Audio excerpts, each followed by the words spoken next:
Merci de l'invitation, merci à Marie de l'Europe du travail qu'elle fait depuis déjà quelques années et en particulier depuis quelques mois avec nous. Et c'est un peu dans cette optique-là que j'interviens ce matin, à la fois pour vous en parler, vous le présenter et vous donner un peu un tableau de la situation havraise. Grands enfants, jeunes adultes, enjeux des troubles psychiques à l'aube de la majorité. Donc, moi, mon idée aujourd'hui, c'est de vous parler de ce carrefour un peu compliqué que représente la tranche d'âge 16-20, 18-25, ça dépend comment on se place, mais en tous les cas, ce moment un peu intermédiaire, qui est toujours complexe, mais qui est encore plus complexe dans un territoire avec un certain nombre de difficultés comme le Havre. Alors, là aussi, hein, le territoire du Havre a ses difficultés, je vais vous en parler, c'est aussi le sujet. Je ne me fais pas d'illusions pour naviguer un peu à droite et à gauche en France. Quels que soient les endroits où je vais, on me dit « Ah oui, mais nous, on a des spécificités. » Alors, on en a nous aussi, donc. Voilà, voilà. Le territoire de santé du Havre, c'est là-dessus que je fais une focale.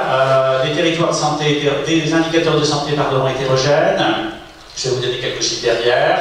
Un indice de précarité défavorable avec des pathologies psychiatriques qui sont surreprésentées.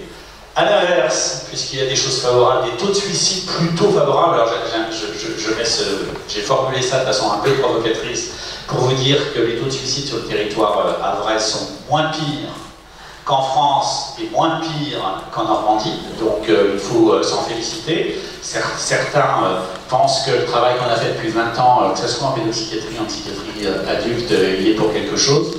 Je ne sais pas, mais en tous les cas, une chose est sûre, c'est que les courbes diminuent de façon très régulière sur ce territoire en termes de tentatives de suicide et surtout de suicide. Et des comportements à risque associés. Voilà, juste pour vous donner quelques chiffres sur les prévalences des pathologies psychiatriques, vous voyez, ont été surlignés dans les cases les chiffres les plus importants. Ce qui est important, c'est peut-être de retenir les chiffres du Havre comparativement aux chiffres normands, puisque là c'est la base. Vous voyez, une surreprésentation des troubles psychiatriques, des déficiences mentales, des troubles névrotiques et de l'humeur, des troubles psychiques débutant dans l'adolescence et des troubles psychotiques.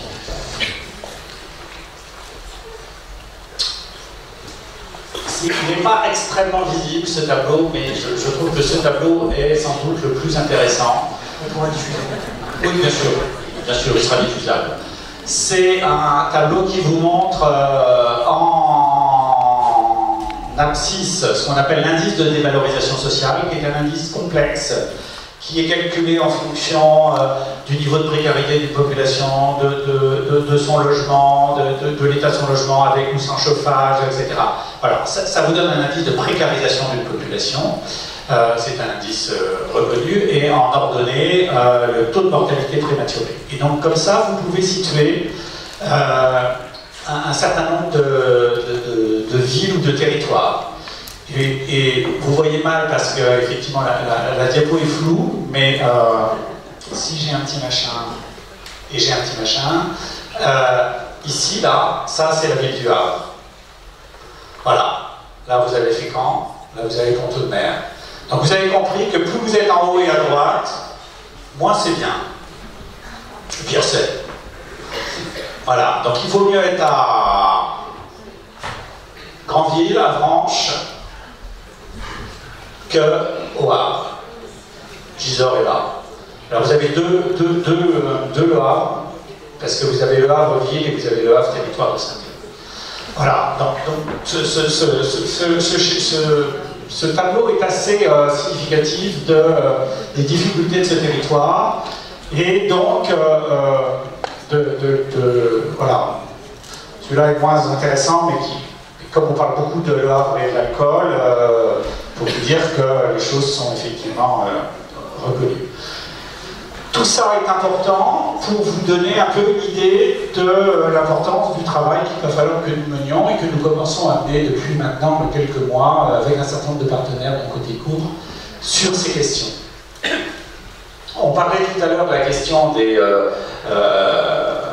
listes d'hospitalisation en France et du ratio entre le nombre de schizophrènes, 800 000, 700 000, 800 000, ça dépend.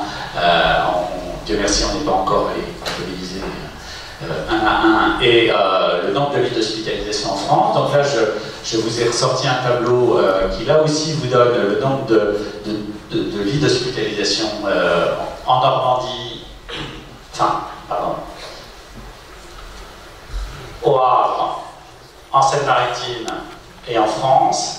Et vous voyez que le nombre de lits ramené à 1000 habitants, en psychiatrie générale, il est dans le territoire de santé à 1,05 contre 1,36 pour 1000 habitants en France.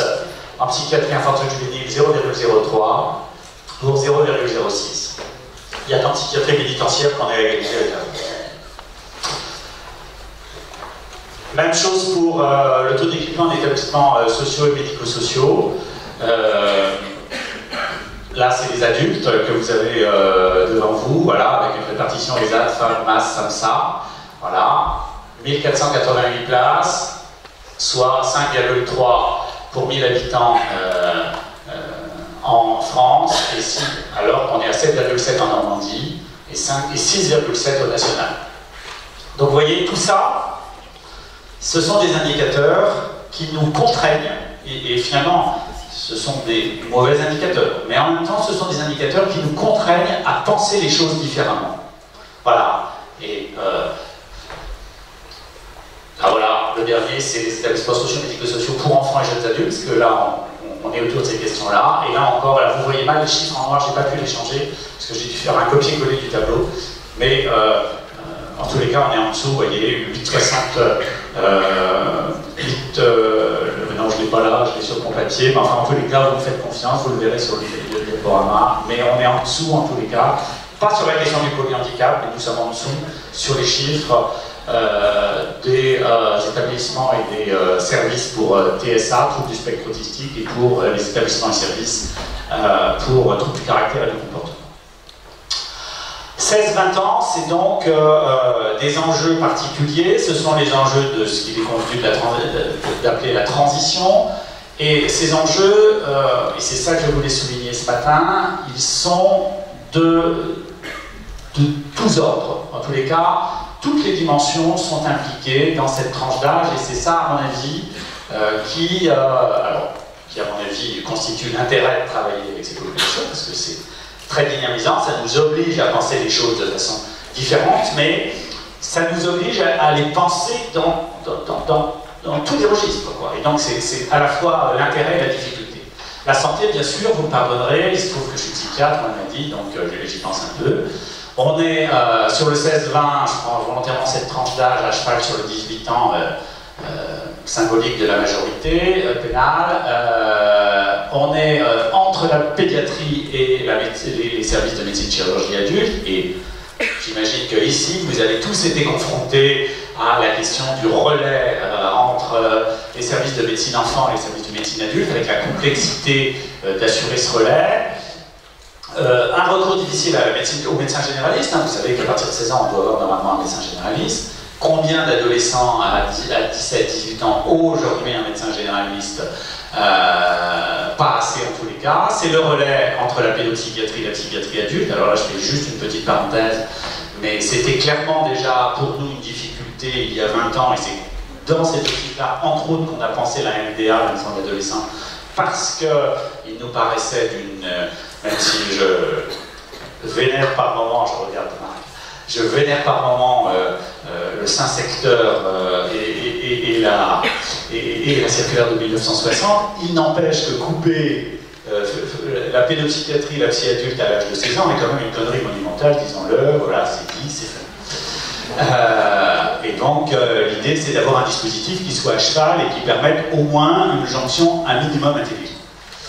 L'habitat, je ne peux pas, bien sûr, ne pas en parler ici aujourd'hui, c'est la question de la précarité, du fait qu'en Seine-Maritime, mais comme dans beaucoup d'endroits, les APJM, accueil pour jeunes majeurs, sont une denrée rare, pour ne pas dire rarissime, hein, qu'aujourd'hui elles sont accordées en Seine-Maritime uniquement pour des jeunes adultes qui présentent un accompagnement par la MDPH, et encore par n'importe quel accompagnement, il faut que ce soit un d'accompagnement important.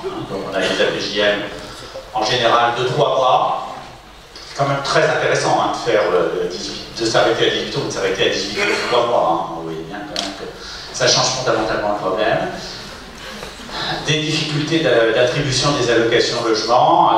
Marie, c'est ça, quand on monte des dossiers, quelquefois, c'est pas extrêmement simple. La MDPH, je crois avoir vu l'ancienne directrice de la MDPH, je vois très bien le travail qu'elle fait.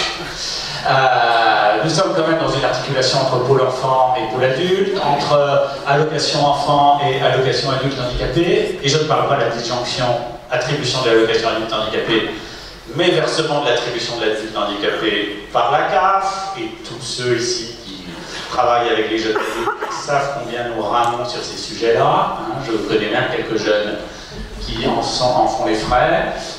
Et donc de cette zone de flou, quand même, je crois qu'on a un vrai souci sur les MDPH autour des 18-20.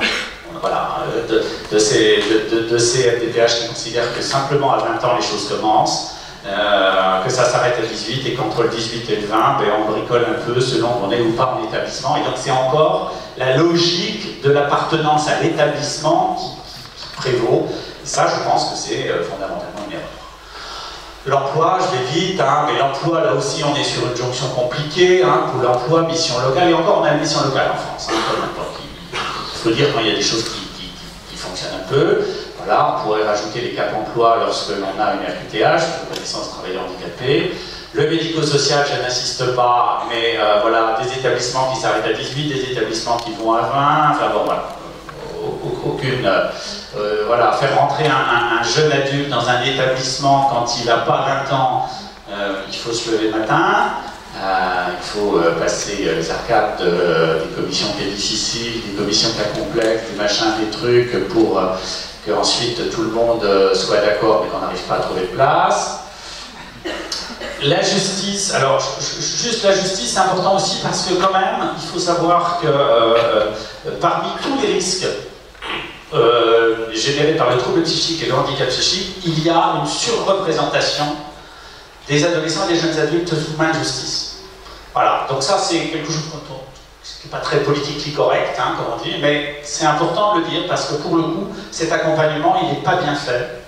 Il n'est pas bien fait parce qu'il ne tient pas compte du handicap psychique.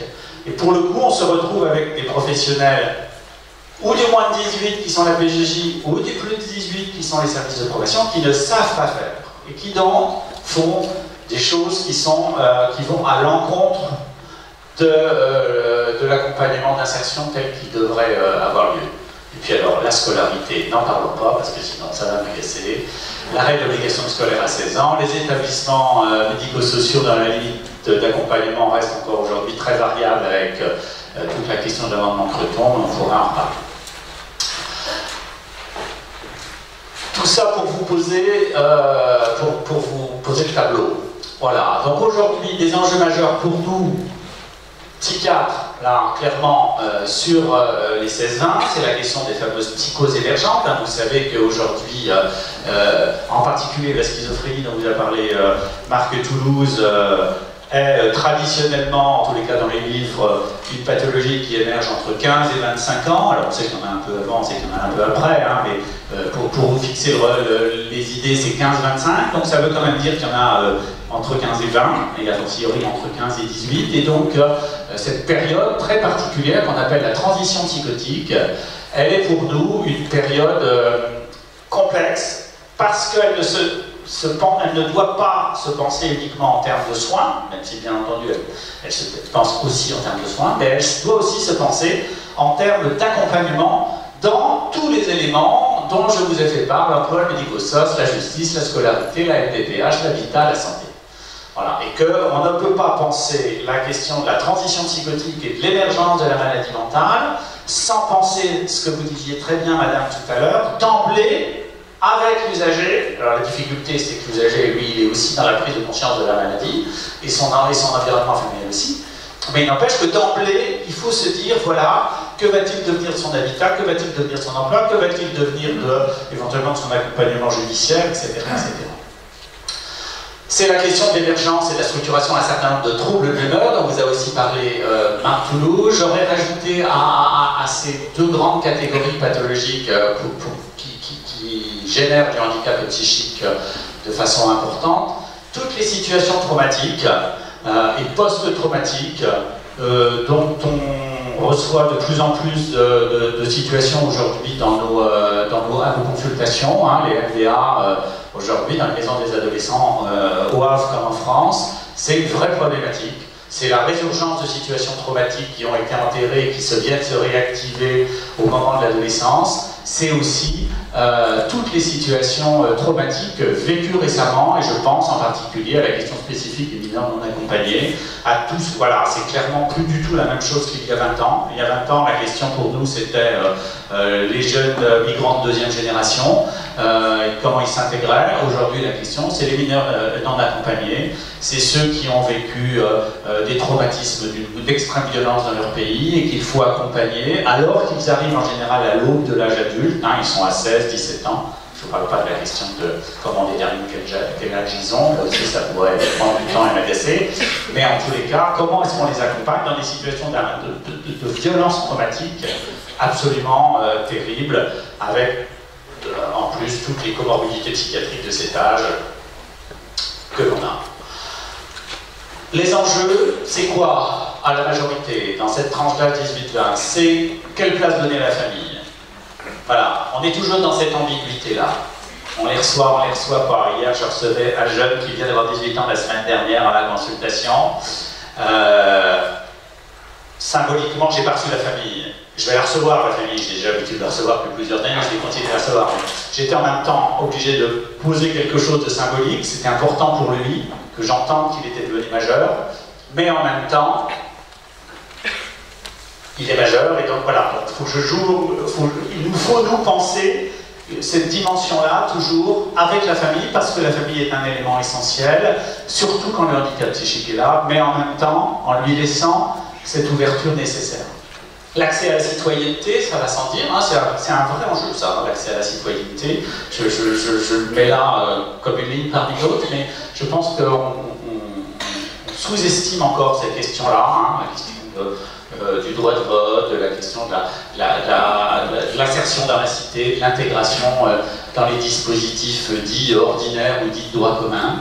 C'est la majoration du risque d'exclusion sociale, de décompensation psychiatrique, la fameuse question des adolescents de l'aide sociale à l'enfance qui se retrouvent quelques mois plus tard sans accompagnement, en grande difficulté, et pour lequel il faut imaginer des dispositifs un peu originaux et qui fassent un pas de côté avec les modèles que l'on a eus. 2 minutes, 3. Et donc, c'est royal. Et donc des jeunes que l'on retrouve ou à la rue, sous les ponts. Alors c'est plus simple que sur le pont pour certains, j'ai compris Marc, mais quand même c'est pas simple. Et dans les CHRS avec des situations quelquefois extrêmement catastrophiques. Des collaborations indispensables. Alors, vous voyez, comme on l'a dit, je ne fais que répéter la réponse accompagnée pour tous, le PTSM sur lequel on est à la manœuvre. Quelques-uns, enfin, j'ai beaucoup été à la manœuvre, mais entre autres en copilotage, et je le suis avec Marie, nommée par la DGDRS il y a quelques mois. Et c'est pas facile, mais en même temps c'est passionnant, parce que justement ça nous contraint à penser toujours en permanence l'ensemble des dimensions, les parcours de soins, l'interdisciplinarité. Toutes ces collaborations sont indispensables. Il faut penser, nous les docteurs, il faut penser le psy sans oublier le somatique. Il faut penser des parcours qui risquent de rompre à tout moment, et donc on est vraiment, il faut tenir en tête avoir en tête qu'on est vraiment dans une période de grande fragilité, et donc il faut être vigilant. 2 minutes.